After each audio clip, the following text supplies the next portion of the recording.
Shawna K, and I'm here with my BFF from California, Sylvia. And she's got way more clothes on than me, including her boots. She's not used to our weather.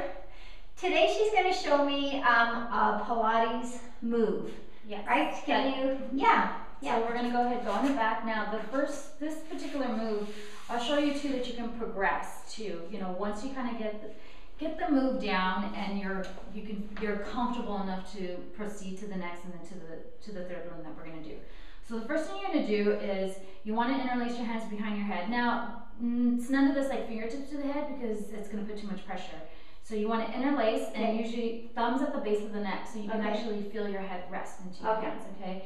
Always keeping a distance between the chin and the chest, okay? No tucking of the chin, okay? So what you're going to do is, and again, this sounds very odd, but you want to take a nice breath in and you almost want to melt the ribs down into the floor, okay?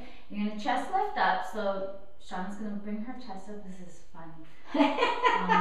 Curl up just a little bit higher. Okay, so you're going to hold that position the entire time. Now, you're going to bring your legs up to 90 degrees. You want to maintain 90-degree angle, so knee in line to the hip the entire time. Okay, so you're going to keep your chest up, and I'm sure she's dying. I see her shaking. You're going to tap the heels to the floor on the inhale, and on the exhale, you're going to bring them right back up. Breathing is very important. Okay, now, one of the things you want to do as you're doing this is engage the pelvic floor. Now, this is not just for women, okay? Men, this is important as well, okay? Now, tap on the inhale, up on the exhale. Do you see her shaking? You want to keep coming up. So what you want to think about doing, we'll have Shawna do maybe like 3 more. I'm getting her back from, you know, crazy workouts. Some of the crazy workouts. Now, the beauty about this particular move is that it helps control, okay, and endurance and ab work. That's so much harder than it looks. It just looks like nothing, and that's why people kind of discredit Pilates as if like, oh, it's not a real workout.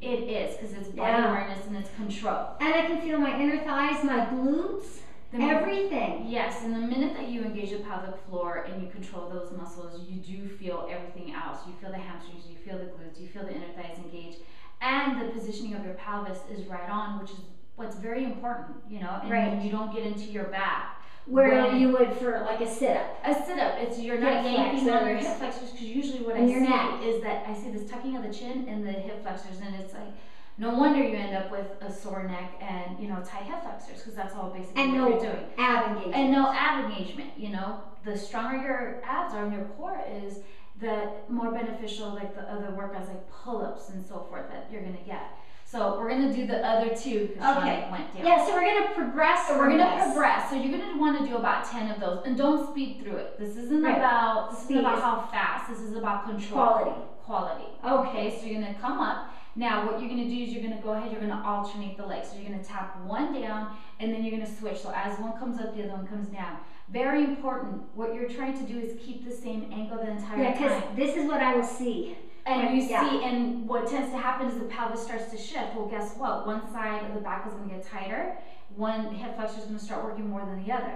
So as you move, it's very important to engage the pelvic floor. Square. Keep the hips square and engage the pelvic floor at the same time. Okay? Now, to make it, and you can start feeling that the hamstrings working on the glutes. Now, to intensify, we'll go to the third one. So you want to extend out and then pull right back in. When you extend out, you don't bring your feet up to the floor. It's almost as if you're trying to lower them, place them down to the floor, okay? Because you're at a direct 45-degree angle, okay? You always want to imagine that the chest is following the feet, because if not, you get this arching in the low back, okay? And that's what you do not want. Okay? So they look so very, just like, they don't look like quite a bit, but it is. It's a lot. Yeah, I feel quite a bit in that, and so I know that Pilates there's some really amazing core exercises that aren't just core. It's like I can feel through my inner thigh and through hamstrings, through my glutes, just with those ab moves. So if you want to know more about Pilates and my BFF from California, click the link below.